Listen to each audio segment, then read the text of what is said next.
এরপর যে গুরুত্বপূর্ণ খবরে নজর রাখছি, দুর্নীতির অভিযোগে গ্রেফতার সিপিএম পঞ্চায়েত প্রধান তেহট্টের কানাইনগর গ্রাম পঞ্চায়েতের প্রধান টগরী ঘোষ। বিডিওর অভিযোগের ভিত্তিতে গ্রেফতার সিপিএম পঞ্চায়েত প্রধান।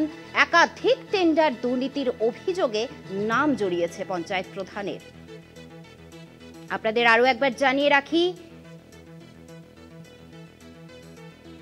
তেহট্টের কানাইনগর গ্রাম পঞ্চায়েত প্রধান টগরী ঘোষ বিডিওর অভিযোগের ভিত্তিতে গ্রেফতার। সিপিএম পঞ্চায়েত প্রধান একাধিক টেন্ডার দুর্নীতির অভিযোগে নাম জড়িয়েছে পঞ্চায়েত প্রধানের। বিস্তারিত জানবো, টেলিফোন লাইনে রয়েছেন আমাদের প্রতিনিধি সন্তু।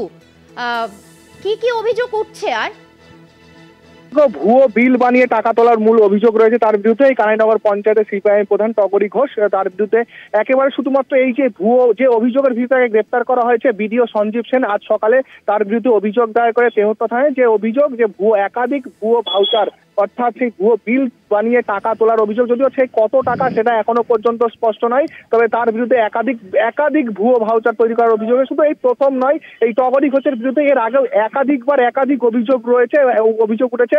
এই নিয়ে সরব হতে দেখা গিয়েছে তৃণমূল কংগ্রেসকে বারবার এই পঞ্চায়েতে তালা ঝোলানোর মতো ঘটনাও ঘটে গিয়েছে।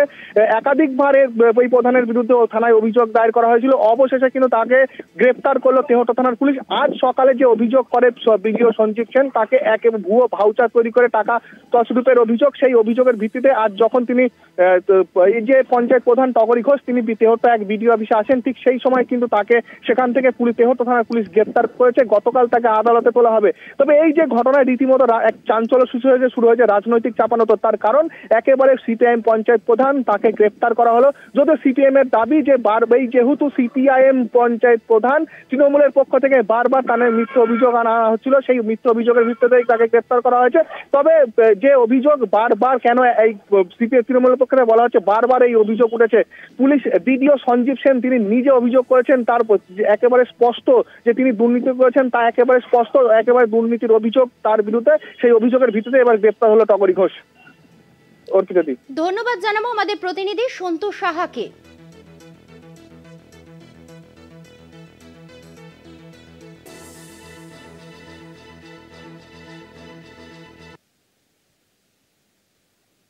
আপনাদের আরো একবার জানিয়ে রাখি, দুর্নীতির অভিযোগে গ্রেফতার সিপিএম পঞ্চায়েত প্রধান। তেহট্টের কানাইনগর গ্রাম পঞ্চায়েত প্রধান টগরী ঘোষ বিডিওর অভিযোগের ভিত্তিতে গ্রেফতার সিপিএম পঞ্চায়েত প্রধান। আগেও একাধিক টেন্ডার দুর্নীতিতে নাম জড়িয়েছে পঞ্চায়েত প্রধানের।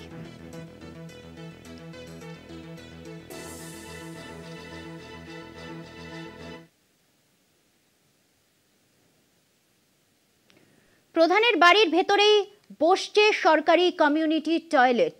প্রকাশ পেতেই শোরগোল এলাকায়। ঘটনাটি ঘটেছে মুর্শিদাবাদ জেলার সাগরদিঘি ব্লকের কাবিলপুর গ্রাম পঞ্চায়েতে। অভিযোগ উঠতেই চাঞ্চল্য ছড়িয়েছে এলাকা জুড়ে। সাধারণ মানুষের ব্যবহারের জন্য তৈরি কমিউনিটি টয়লেট, সেটাই কিনা বসছে পঞ্চায়েত প্রধানের বাড়ির ভেতরে। ঘটনাটি ঘটেছে মুর্শিদাবাদ জেলার সাগরদিঘি ব্লকের কাবিলপুর গ্রাম পঞ্চায়েতে। পঞ্চায়েত প্রধান রোজিনা বেগমের বিরুদ্ধে অভিযোগ স্থানীয়দের। সরকারি নথি অনুযায়ী এই টয়লেট বসানোর কথা ছিল কাবিলপুর অঞ্চলের চাইপাড়া এলাকায় সরকারি জমিতে, কিন্তু শেষমেশ সেটি প্রধানের বাড়ির ভিতরে চলে আসায় ক্ষোভে ফেটে পড়েছেন কাবিলপুরবাসী। এটার বিষয় বলতে ও জনগণের স্বার্থে করছে না, ও নিজের স্বার্থে করছে। আর যেটা কথা বলছে যে আমি স্কুলের ছাত্রীর জন্য আমি করছি, এটা সব ভুল কথা বলছে।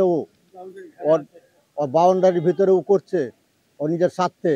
বাথরুম তো কোনদিন হয় না, সরকারি বাথরুম সরকারি জায়গায় হয়, তো বাড়ির বাউন্ডারির ভিতরে কি করে বাথরুম হতে পারে? জনসাধারণ কি করে ওর বাথরুম ব্যবহার করবে? এটা অবৈধভাবে প্রধান এটা করাচ্ছে। এখানে মানুষ হামেশাই যাতায়াত করবে, বা কোনো কারণে হয়তো আমারও কোনো দরকার হলে হয়তো আমি একটা মেয়ে মানুষ হয়তো বাইরে বের হলাম, হয়তো আমার দরকার হলো আমিও ঢুকলাম। আমি মানুষের কথা, জনসাধারণ কথা ভেবেই কিন্তু আমার জায়গাতে ট্যাঙ্কিটা দিয়েছি, আর দরজাটা কিন্তু আমি বাইরে রেখেছি। হ্যাঁ, আমি কোনো ভুল কাজ করিনি, কারণ এই জায়গার জন্য তো সবারই কাছে চাইতে হবে, আর সবাই তো দেবে না। আমরা মানুষের কথা ভেবেই আমরা করেছি। যদি আমার অপরাধ হয় তবে আমি সবারই কাছে ক্ষমা চেয়ে নেব। যে টয়লেট সবার জন্য বরাদ্দ, তা কি সত্যি জনসাধারণের কাজে লাগবে, নাকি প্রধানের ব্যক্তিগত সম্পত্তি হিসেবেই থেকে যাবে? উঠছে প্রশ্ন। মুর্শিদাবাদ থেকে জয়ন্ত রায়ের রিপোর্ট, কলকাতা টিভি।